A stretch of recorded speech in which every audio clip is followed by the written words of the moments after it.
Ana sing ngersakake kok ya. Nggih. Nggih. Mandap mriki. Cekam mboten mriki.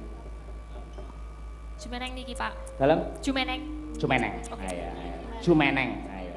Kaya ngerti lagu Jumeneng. Ayo. Bu, Kakak nopo kersa Jumeneng?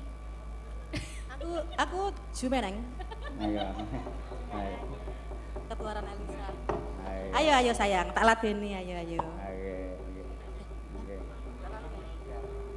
Enggak, ya, nggih. Bebas loh Mbak Lisa, kesana lagi nggak apa-apa. Di sini dulu aja Yang biar penting dekat bisa kita. menghibur kok ya. Ya. Aku ki jane lek ngajek ya wis ora pantes lho, Pak. Awakku wis jebrot sakmene gedine iki aku ora pantes. Sing ngomong sapa? Sampe nek lemu ngene masalah. Cara prau ditumpaki rauling malah ngono. Pak Kaji, astagfirullahaladzim. Aku ki ya minder omonganmu ki lho. Minder ambek Elisa. Piyayine jan cantik, awake lencir kuning, bodine body slimming jan pah. Lah saiki, Ayo pancen body streaming kuwi. Kau body lo benten lo ibu itu udah putranya udah berapa? Anakku 4. 4, tapi masih bagus menjaga segini itu luar biasa. Lah lo kan belum gitu loh. Oh iya belum. Iya. Jadi ya umum. Umum Mbak Elisa saiki rong anak-anak dadi pomo bodine sik swimming pool iki. Swimming pool iki kolam renang ya. Ayo. Minangkani pamundutan nggih. Iya, adikku sayang. Mbak Yu. Elisa jarak tenan. Ayo senengane. Wis ndak apa-apa iki mumpung ketemu ning panggung. Pak Cahya Kuntadi iki wis pirang-pirang sasi gak ketemu awakmu. Munggah kaji iki rumahsaku tobat ning malah kumat. Apa nek bojo iso ngelokne kaya ngono lho ayo. Lho diguyu Pak Eko Bilowo lho. Ayo. Guyon. Ayo guyon. Maksudku jenengan iki tak unggahne kaji, muga-muga ya dadi kaji sing mabrur tenan. Iya. Sampeyan preso gak tandane kajine awake dhewe iki mabrur iki ora mung nalika awake dhewe kuwi ibadah ning tanah suci, salat sak bendina iki ora. Awake dhewe iki diukur mabrur lan orane kuwi wis mulih nang omahe dhewe, kelakuane awake dhewe saben dinane piye. Contone sing sadurunge awake dhewe sedekahe mung paling 5%, engko iso mundhak 10%. Sing sadurunge kuwi tukang jaraki sinden, jual-jual karo sinden, mulih munggah kaji kudune ora njawili sinden. Mangga nembang lawan buke sih kah? Malah tekan dindi, ayo malah mejang sing lanang ayo. Kuwi mung conto lho Pakmu. Ning asline aku ya ikhlas sakjane. Tenan ikhlas lho. Rasul kae ya garwane akeh sebagai bentuk penyelamatan wanita dikala itu ketika zaman perang. Ngono. Sampeyan gak pengen? Apa? Ya kuwi mau. Lah kono piye aku. Arep edan ora. Gini ya to jare Aku bagio ki mau ayo. Yo Bu Kesi ayo. Yo. Ayo. Kula rumiyin, Bu. Iya no. Waduh, nggih. Permisi nggih. Kula. Aku bayang nih lek anu terus permisi sik ngene ya. Lah jangan harus kayak gitu. Tekan lek dolan lho, dolan. Ayo. Katanya Pak Eko seneng ini ayo. Seneng guyu terus ae. Izin Romo. Nggih. Jenang kula kelali aja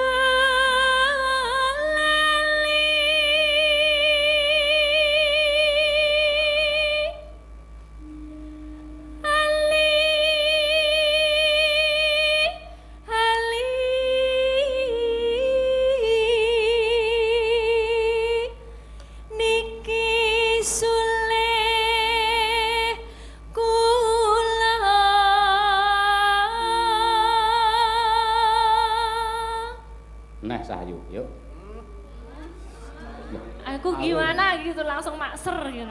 Loh, takono karo sing mirsani. Ayu no boboten. Oh, aku iki witing klopo kok ya. Ayo nggih. Ayu aku ngerti kok ning chattingan kayak Nadia Arina ngono ya ra. Konangan. Bu.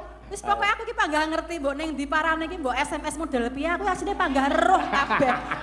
Zamane wis milenial SMS. Ayo. WhatsApp tak niki. WhatsApp. Pokoke ning endi wae playune ngerti, ning ya mung tak simpen wae. Wis aku mung tak mesemi ngono wae. Sampai di mana? Sebenarnya saya nggak mau bales Bu, tapi kan nggak penak kula nek menawi Pak Cahyo chatting, mosok kula mboten bales. Lah terus saya nggih kula lanjutke, nah dia kalinan niku sik pundi to Pak? Terus dibales melih, sik iki lho, mosok padha to Pak? Terus dibales melih, ngaten iku Bu. Ya Allah. Ya. Ki Lisa kuceluk ya. Kuceluk Ibu ya. Kaya ngono e. Kaya ngono e. Iso kaya ngono to. Wani sampean. Hah? Wani karo aku. Aku enggak wani. Ayo. Yo. Aja dianggap sepele.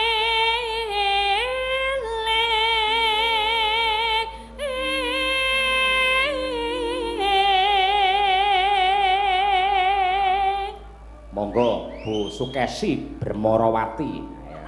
Wani karo Imam. Wani karo Imam. Enggak. Enggak wani aku. Seneni karo Inces Aprilia. Ayo kan Mbak banci ning wah gedhe ning ngene ayo. Angkat besi ya ayo nggih. Ayo. Matur nuwun dalu niki ingkang sami mirsani kuwatah sanget Pak Dalang.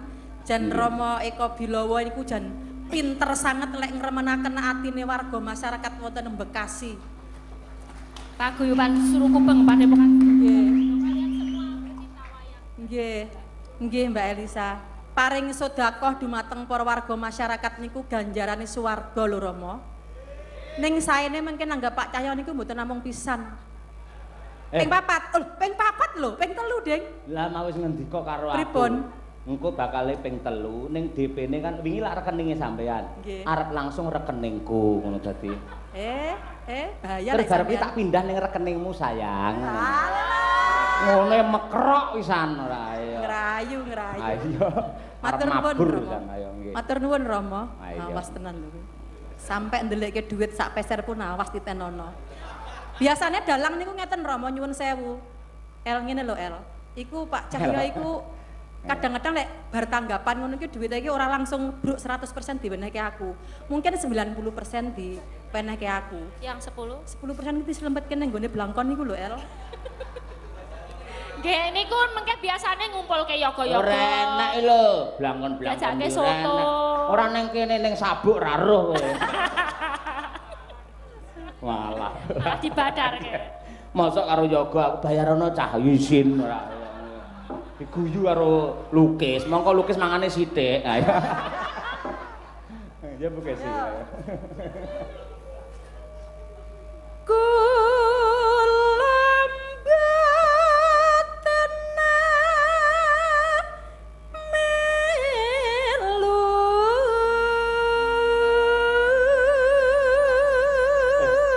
Ceritane lukis sih sing ngempul ngerti to? Sing ngenong. Pindah ngenong. Kuwi lek biasane wayangan nek mending njujuk omahku. Lah tak garapi to ning wayangan.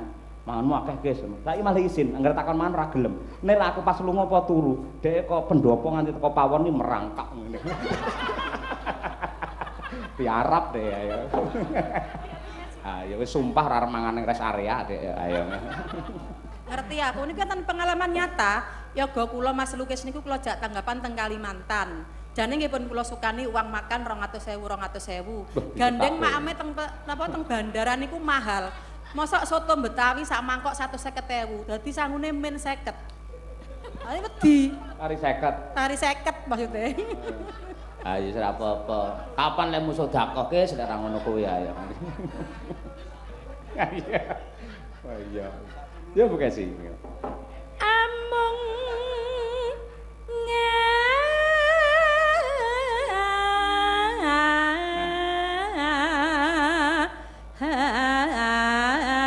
hati tansah gon Li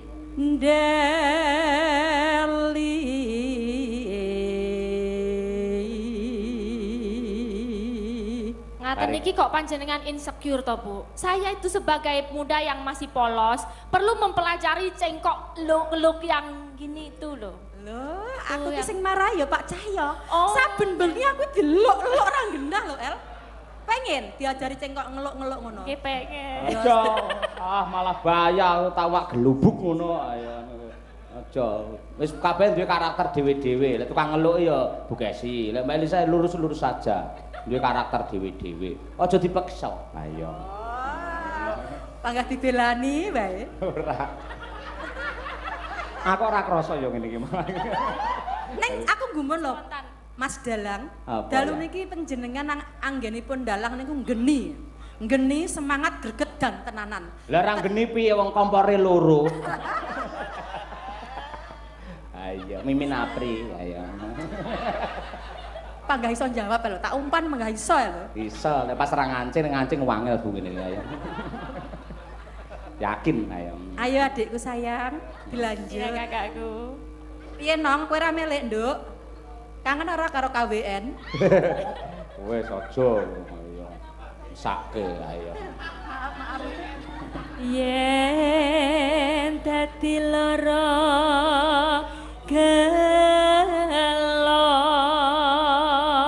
sedih rinten dalu.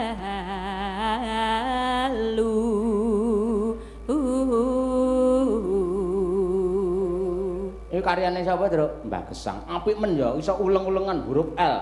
Ora lo, lu, le, li. Nah, bar iki coba Mbak Lisa.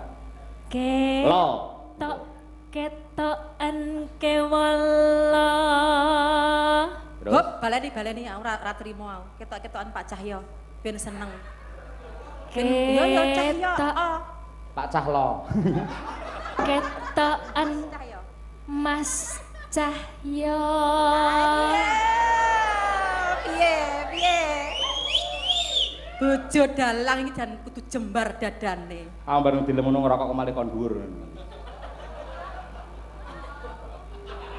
Wis aku kemblalan yo lek ning ngene iki lah ning omah yo wedi aku asine.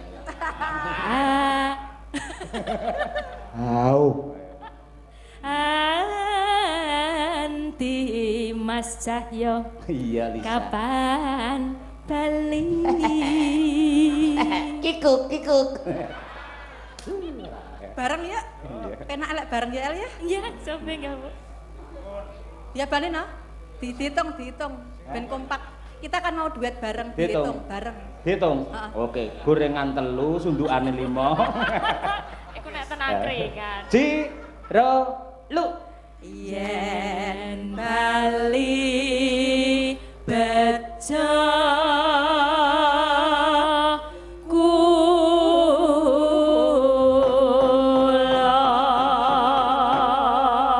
Tepuk tangan para lenggah, dumateng dua artis. Ya. Dua era. Ayo, nggih. era. Nggih. Saurunge lair Mbak Elisa, Mbak Mimin Apri iki melejit tekan ndi Bu Kesi. Biasa Bu Kesi menika. Lah ya to El, jaman semono lho El. Nggih. Jaman sik gandrung karo aku nyindeni suwargine Mbah Hanom Surata disusul ning Kediri. Nyindeni Mbah Mantep Sudarsono Suwargi ning Nganjuk disusul. Nyindeni Pak Purbo disusul diam-diam. Saiki ketok apa mbiyen ketok apa? Mbiyen aku ketok cantik barengan ning awakmu aku ora kanggo lho El. Tenan iku, mbok ngelingi jaman semono iki lho HP musik Nokia 12 kae. 12. SMS. Tunggu tekan esu. Ayo. 8010. Ayo. Ayo, wis ngono kuwi ya Bu Kesi ora. Nggih. Ayo coba sinten riyen iki? Ngagem aliku pamriye aja lali marang aku nadyan kula mboten melu besuke ngelingono lelapetku Karus alaso yo. Lamun entane sepoko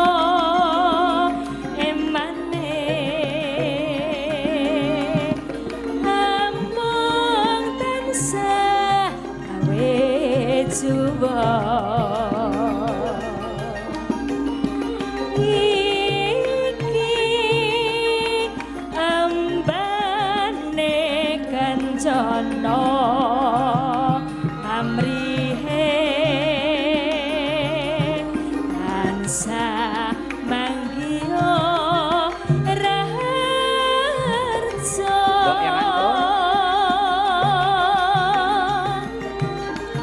yen nganti ilang mripate jarene namai rubeda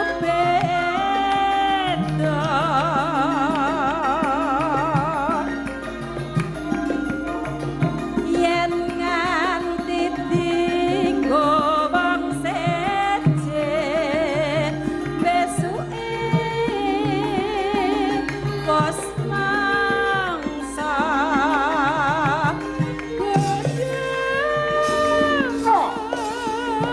pancen ya ngono tembang menika ugi kula aturaken dumateng Bu Sri kalian Pak Jono masyaallah tebih saking Surabaya iso tekan kene ayo jan matur nuwun katresnanipun ya monggo dipun telasaken pilihanku mripat biru pamrihe mresun nistya ingkang warni yen ta kon isi atiku besuke mreksa nono ali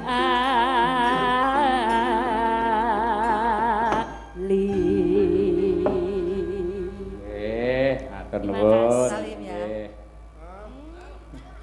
aku piye iki nasibku nggih saged pinarak Bu Gesi Mbak Mimin Mbak Apri mriki kerja mriki kok ayo nggih Yai loro ijan tak dongakne tetep rukun guyub kompak mergo mbiyen le meniti karir iki ya bareng le berjuang bareng bentar ini agak jompo Pak sapa iki lho tak kira sing jompo iki sing kono bol sing tengah iya oh alah iya yo iya bisa enggak jenenge sinden beler wegan kok kurang dadi cepet jompo. Tukang ngelok-ngelokne ya Mbak Mimin ya. Lanjut tua kan energik lah. Gusti Allah karena omongan itu adalah doa. Senangnya April deng jaring kok kesel banget ya, kok ngantuk banget, yo ngantuk tenan, kok kesel yo kesel tenan. Omongan itu adalah doa. Padahal gak boleh nyebut ki kono lho. Piye lho kok iso dadi aku? Min Sukimin. Kan kok kedok. Le nganyelake. Suwan malih Mas Petro Mas Gareng Mas. Panggih manci gara-gara Mas Bagong. Nggih. Mancinipun roh gara-gara sa. Lah suamiku kok hilang. Kok ora ngejak aku. Wis. Dengarkan, dia muak. Angger ira aku ngadeg kok gage-gage golek kamar mandi ya. Artayamum ya. Kok tayamum. Nggih matur sembah nuwun ingkang nenggani adicara ringgitan dalu punika ngantos sak yaketen kula dongaaken rezekinipun lancar. amin Berkah barokah utange lunas. Amin. Garwane sansaya gemati. amin Terbuka, transparan, ora selintutan. Karena dari kebohongan-kebohongan kecil akan muncul kebohongan yang lebih besar untuk menutupi kebohongan sebelumnya. Mbak Mimin kata-katane bijak kabeh lho. Lah nggih. Mutiara kabeh lho. Nggih. Sampeyan kudune meguru tenan lahir batin karo Mbak Mimin. Kula Mas guru kalian niki. Alah. Lho kowe iki ngentahi lho. Ana piyai apik kaya ngene ning ngendika kok ya. Gusti Allah ki mau adil. Suaraku remuk, rupaku elek ning lho kan keliyane lho. Bojomu setok idam-idam. Ketok apa to Mas? Lho, kandhanono Lek. Apa dosane wong sing apa jenenge kae dua dosa kan lho Lek? Oh. Apa? Siksa kubur. Siksa kubur sing paling rekoso banget ana loro. Siji siksanya orang berhutang sampai meninggal dia belum membayarnya. Itu di alam kubur disiksanya amat pedih dan amalnya masih digantung. Sing kaping pindho. Siksanya orang kencing tapi tidak dibersihkan mau dikipat-kipatke. Lah mau mbok tenan enek tenan kuwi. Lah nggih menika wonten Daten sewu. Kadang gur piyaka kok golek praktise, golek cepete. Nang ngisor ruwet, nang ngisor debok nyon sewu. Kowe ngandhake awakmu dhewe to? Oh lah iya. Oh lah iya. Lah kita jeneng kula nuwun di suatu tempat ya kula nuwun nggih, apa-apa yang penunggune. Ada alam lain selain kita. Ada makhluk lain selain kita. Kudu kula nuwun nyun sewu, aja jumawa ngono lho. Rungokno Mas Iman. Dadi kudu diresiki. Ora dikopat kapitke. Oh, nggih Mas disampluk-samplukke tembok malah. Ambak ki rada groboh ning iki ya piwulang tenan. Piwulang ilmu wonten to, lha nggih. Mergo ciri-cirine wong sing teng neraka wau napa, Mbak? Mbak Mimin. Nek ciri-ciri wong sing napa sing siksa kubur, jenengan napa? Siksa kubur ada dua. No, siji hutang sampai mati tidak dilunasi. Mana no jenazah sing diangkat mesti Pak Ustadz ngendika yang masih ada utang piutang bisa berhubungan dengan keluarga. Yang kedua Kang Toyan mboten diresiki. Nggih niku leres. Lek wonten malih niku dawuhipun para kiai telu ciri-ciri penghuni neraka niku siji wong sing seneng dadi provokator, loro wong sing seneng ngrasani, telu nggih niku wau mbuh lanang mbuh wedok yen pipis mboten purun diresiki. Lah niku pancen padha apik-apik. Mbuh lanang mbuh wedok aku tidak masuk di dalamnya. Kowe nang tengah-tengah. Malah. Saya Mbak iki ngemeni iki yo winong ki artis ae lah. Winong Nawangse. Ayo. Limas Ayu Winong Nawangse. Mau bapak-bapak panitia sing jemput awake dhewe nek sing ngersakake apa mau karyane Rengu karyane Mbak. Aku melih karo Winong, Nduk. Aku ora bakal mengkritik Gon Sinden, kuwi wis bagiane Bu Kesi le benerke sliramu mbok mono kekurangan. Lah kritik apa kowe? Kowe iki fokus. Mosok nyanyi ning Kalimantan kopere kairi ning Solo. Wong tuwa lho lere mikirke. Mboten kan menyat sik, menyat. Oh, menyat sik. Yo.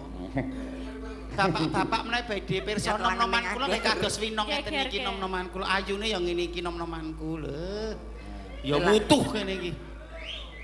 Nggih.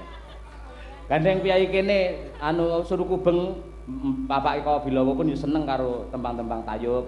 Ah nggih. Rengu dipun garap tayub lak nggih sekeca. Nggih. Nyuwuni dipalilih Kang nembang wonten ngajeng. Monggo men Raja Gawira. Gawira mriku. Sesuai dawuhipun Rama Eko Bilowo. Ayo. Ayo Nak. Aku duluan ya. Duluan. Misi. Ayo kamu carry ladies first. Ya. Kamu apa kamu? Kamu ladies. Sing ngejak ning ngarep sapa, Bang? Ah, padine ayo. Apri padine. Oh. Iya itu biar lewat, Pak. Kan seneng banget lewat sini toh. Abang. Apri. Nandra. Pri. Kocelok. Berawal dari guyonan tapi kok malah medeni lho. Lah apa? Aku salahku di mana? Seolah-olah menjadi pembenaran lho, Pri. Lah kok ya bener kok. Jadi koyo huwaken lho berita bohong yang digiring seolah-olah menjadi suatu kebenaran ngono. Kowe pengen. Nek pengen kan kowe jodohmu Mas Kamit. Aku mah rusak pager aja. Iki ana ngate.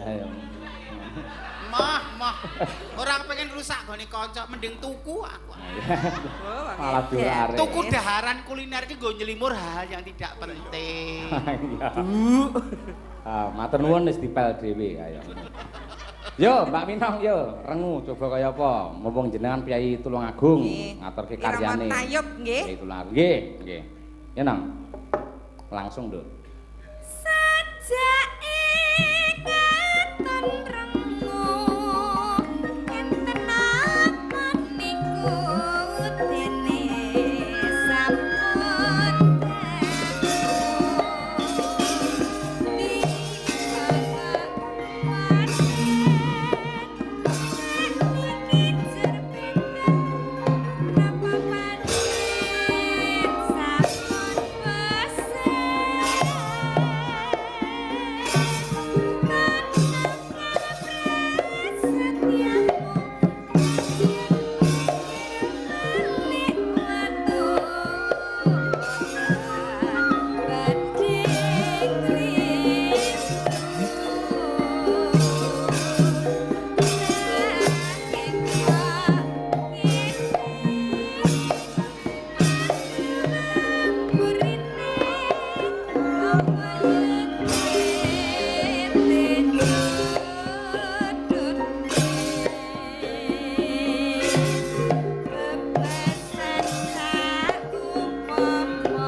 Tulungagung luwese kaya ngono. Oke. Terima kasih, Pak. Nggih. Terima kasih Nduk Ino. Iya. Nggih.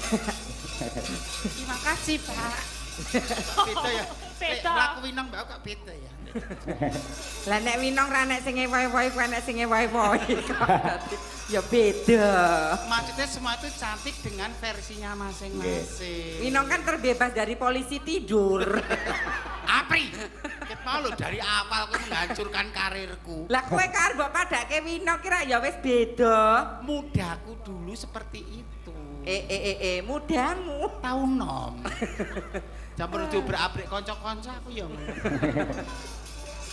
Tapi gentas niki Mbak Birgita ya, Nduk. Ya ndak bir kita ayo. Kula tak nyuwun izin ngaturaken karyane Mbah Sukron niki jane seger, sae, tur niku fakta sering terjadi di dalam keluarga. Nah niki dipun cobi dipun aturaken teng mriki. Nyuwun izin. Kenapa? Tembangipun sakitnya tuh di sini. Sakitnya tuh di sini. Aku Oke. ya kangen lagu iki sakitnya tuh di sini. Sakitnya tuh di sini. Sing Nggih. ana sagopi ngono kan ada sagopi. Iya. Sono sagopi aku. Nduk Brigita sinden dari Kota Tahu. Kediri. Kediri. Teteke padha, kulitane padha lho ndelok.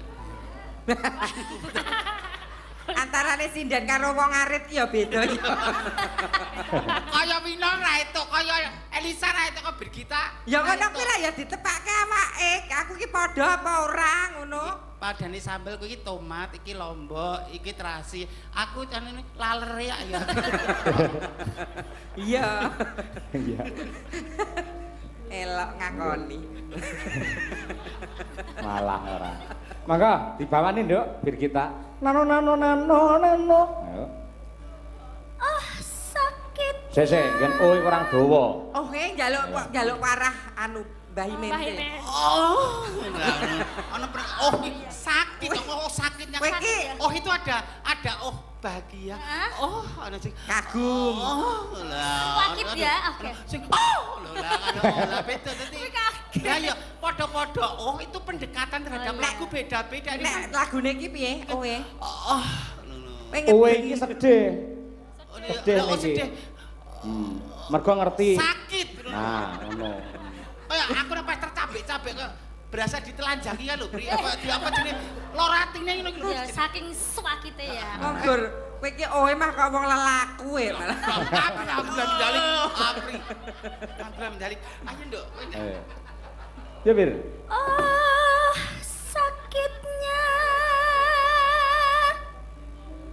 tuh di sini.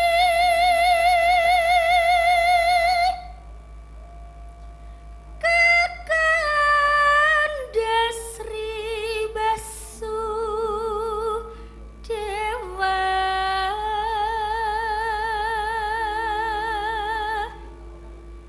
Simpan gambar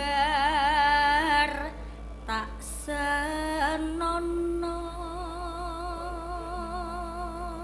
Dadi sing lanang bojone kuwi nyimpen gambar, gambare wong wedok. Tur kuwi wong wedok kuwi kancane Birgita lah ngono kuwi lho ceritane. Piye Ora gitu. senonoh ngono ya. Iya. Mula kok piye kakung do njeluk Mbak Min pap ngepap. Apane aku ya ngono ki aku lho pap.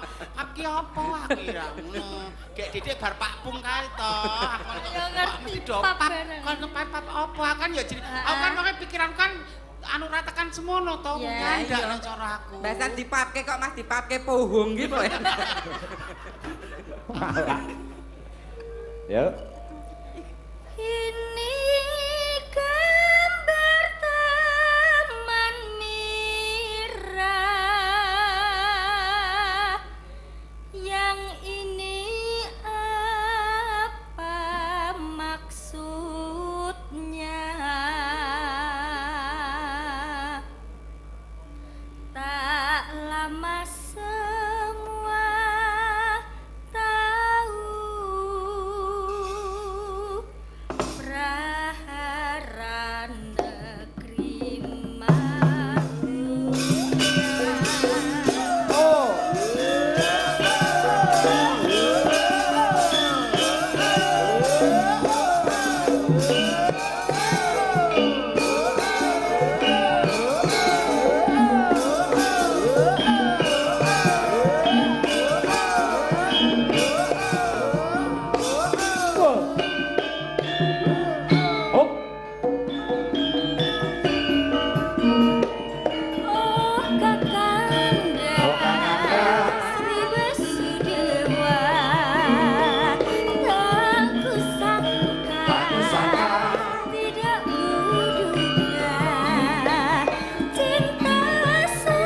cinta suci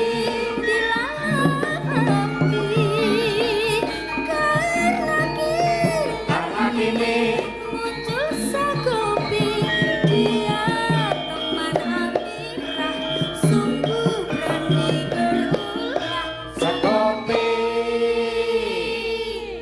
Pas. berani vulgarkan diri oh kanda Sri Basudewa sudahlah seia Papi lihatlah mami Awas. sakitnya Oh, oh, oh.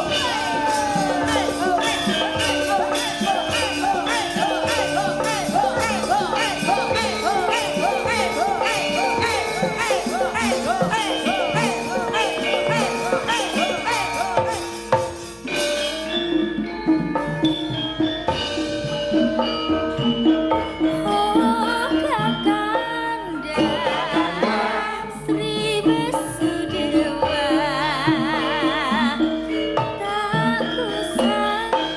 tak kusangka tidak kuduga cinta suci dilalat api karena kini muncul sekopi dia teman amirah sungguh berani berulah sekopi berani vulgarkan diri kanjeng Sri Basudewa sudahlah setia seraga papi lihatlah Oh. masaknya Ini fotonya siapa?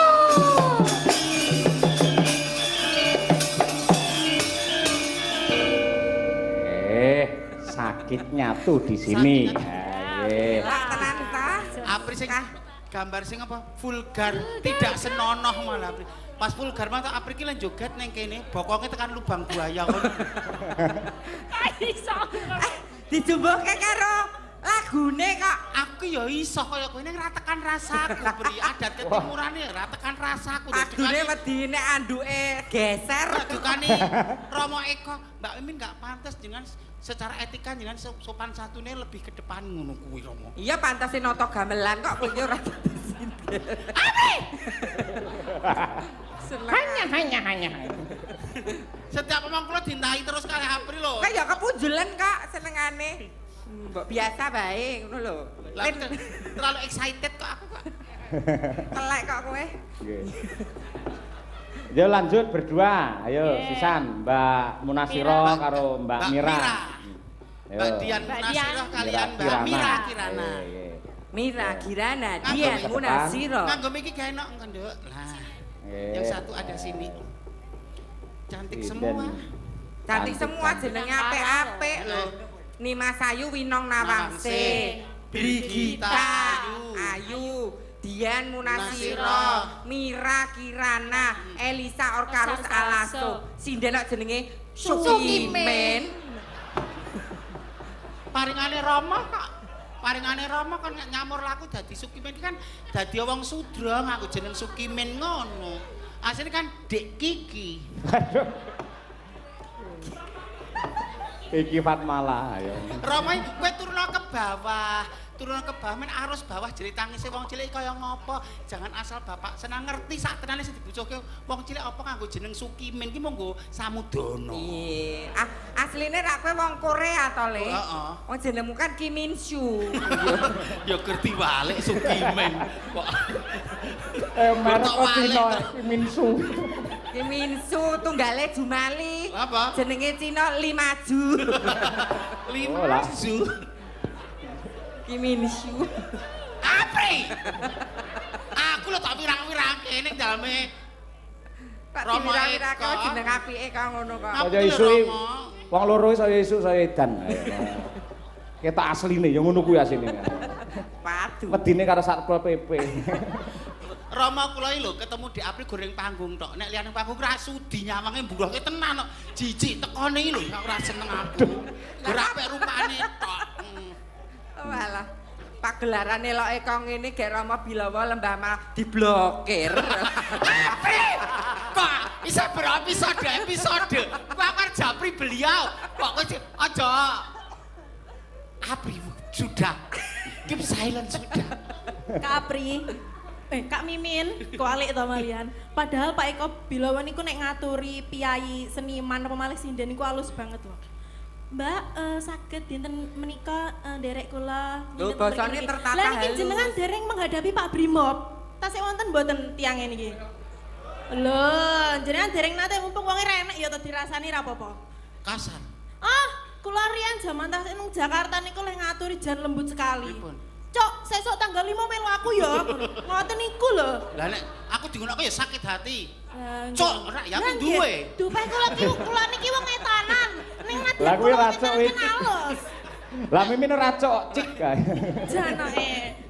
Pak Eko niku saalus-aluse tiyang niku. Nyuwun duka nggih, Rama saestu nyuwun duka jeneng wong wedok kaya kula niku nggih tonggo. Mung bentengi diri. Ora sadengah wong lanang kabeh iso mbek aku lho nggih to kula bentengi awak kula dhewe.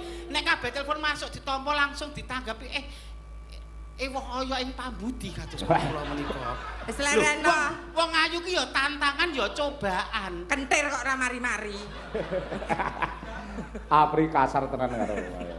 Ayo diaturake lagune malah tukaran dhewe ora seneng. Banci lek tukaran malah keras. Bapak. Pak Cahyo, wonten pamundutan apa mboten? Lah apa? Eneng. Iki mau lumantar WA dulur-dulur Sencaki ngersakake Kusuma Wijaya. Nggih. Nggih. Dipunatelaken. Nggih, saking Sencaki nggih atas nama Cahyo Kuntabi. Maka diaturake Kusuma Wijaya. Kusuma adalah bunga, Jaya adalah kemenangan. Tegese Padepokan Surukubeng tetap wangi dan indah untuk kemenangan Indonesia. Luar biasa. Dados. Iya. Mas Joko Sartono Sugeng Laras, Mas.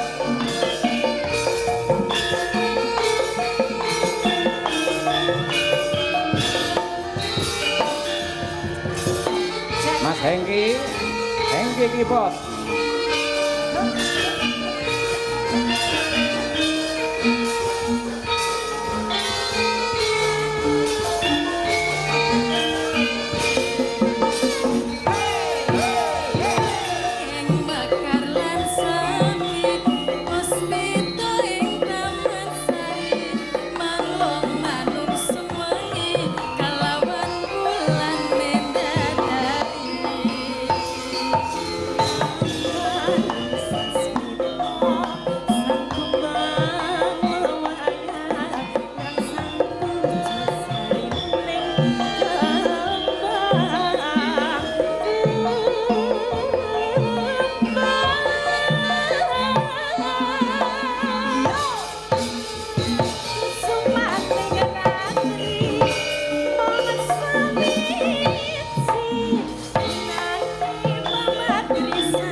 Mas Bagus Tambun Selatan Sugeng Laras, Mas. Ibu Hajah Muryati Adi Suhadinotok. Bapak Adi Suhadinotok Sugeng Laras.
Dirgahayu Padepokan Surukubeng Sri Windu semakin menyatu dan selalu baru dalam membawa Indonesia lebih maju.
Terima kasih, matur sembah nuwun dengan tanpa upami. Nggih. Suwuk lagu pas jam 3.00. Nggih. Pinter kowe ngepasne. Lho, piye to? Mbak Mimin, Mbak Apri, nggih. Mbak Elisa, matur nuwun panjang kuyungipun, nggih. Pandunganipun dumateng sedaya keluarga besar